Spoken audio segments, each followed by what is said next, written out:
आपको एक ऐसी खबर दिखाते हैं जो दुनिया के हर देश के लिए जरूरी है, खासतौर पर उन देशों के लिए जहां भूकंप के झटके महसूस होते हैं और इनकी वजह से बार बार जान माल का नुकसान होता है। सोचिए क्या होगा जब 100 फीट से भी ज्यादा ऊंची इमारत अचानक धराशायी हो जाए। क्या होगा जब गगनचुंबी इमारत झुक जाए, चलते चलते सड़क कांपने लगे, स्विमिंग पूल का पानी हिलने लगे। ये फिल्मी दृश्यों का विवरण नहीं है, बल्कि ताइवान से आई तबाही की वो तस्वीरें हैं जो शॉक वेव की तरह पूरी दुनिया में फैल गई हैं। आप चाहे देश के किसी भी शहर में बैठे हों, ये तस्वीरें आपको विचलित कर सकती हैं। ये ताइवान में 7.4 की तीव्रता वाले आए भयानक भूकंप की वीडियो गवाही है।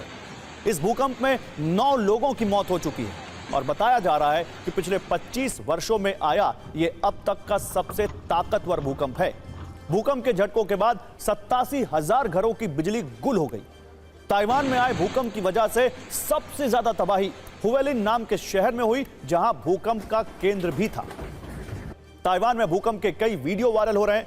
एक वीडियो आया है जिसमें एक शख्स स्विमिंग पूल में नहा रहा है, लेकिन भूकंप के आते ही पूल में भरा पानी भयानक तरीके से हिलने लगता है। एक और तस्वीर है जिसमें सड़क पर एक गाड़ी जा रही है। इसी दौरान अचानक भूकंप आता है। ताइवान में आज बुधवार की शुरुआत कुछ इसी तरह शक्तिशाली झटकों के साथ हुई। हालांकि एक सच यह भी है कि जितनी भयानक ये तस्वीरें दिख रही हैं, ताइवान के शहरों को उतना ज्यादा नुकसान हुआ नहीं है। जितना शक्तिशाली भूकंप था उस स्तर की तबाही नहीं हुई। बताया जा रहा है कि ताइवान की इमारतों के विशेष कंस्ट्रक्शन ने एक तरह से कवच का काम किया और ताइवान को भीषण नुकसान से बचा लिया। तो वो कौन से कारण हैं जिनकी मदद से ताइवान ने भूकंप के असर को कम कर दिया, यह आप सबको जानना चाहिए।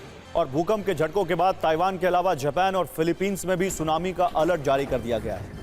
आज से 25 साल पहले साल 1999 में ताइवान में इसी तरह का भूकंप आया था, जिसमें 2,500 से ज्यादा लोगों की मौत हो गई थी। 1,300 लोग घायल हुए थे और बड़ी संख्या में इमारतें जमींदोज हो गई थी।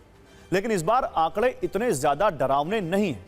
ताइवान से भूकंप की इस त्रासदी के बाद बहुत कुछ सीखा ताइवान ने, सबक लिया है और इस तरह से भूकंप रोधी इमारतें बनाई गई, कंस्ट्रक्शन ऐसे किया गया ताकि नुकसान कम से कम हो। बहुत सारे न्यूज मित्रों के मन में यह सवाल उठ रहा होगा कि क्या भारत में भी इतना शक्तिशाली भूकंप आ सकता है? अगर भारत में ऐसे झटके आए तो क्या होगा? क्या हिंदुस्तान के शहर ऐसे शक्तिशाली भूकंप को झेलने के लिए तैयार हैं? सवाल उठना भी स्वाभाविक है, क्योंकि हिंदुस्तान के कई शहर भूकंप के संवेदनशील जोन में हैं।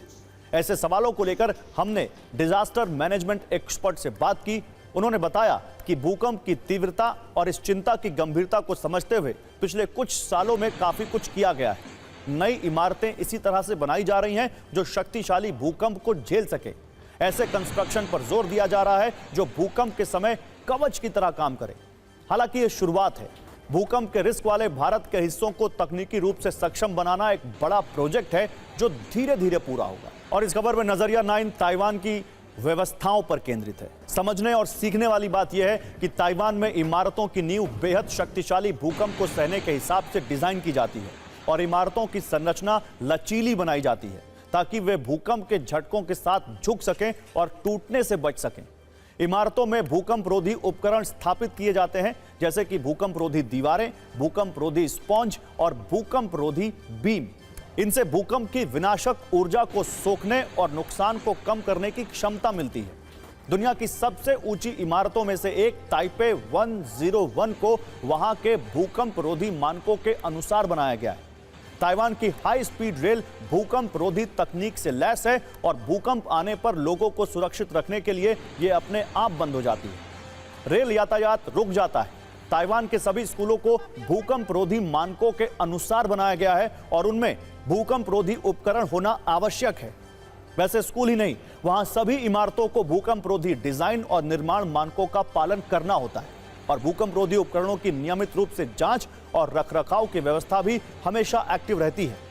वहां जमीन की हलचल को मॉनिटर करने के लिए सेंसर्स का उपयोग किया जाता है। इससे सूचना मिल जाती है और सारी व्यवस्थाओं को भूकंप के मुकाबले तैयार करने का समय मिल जाता है।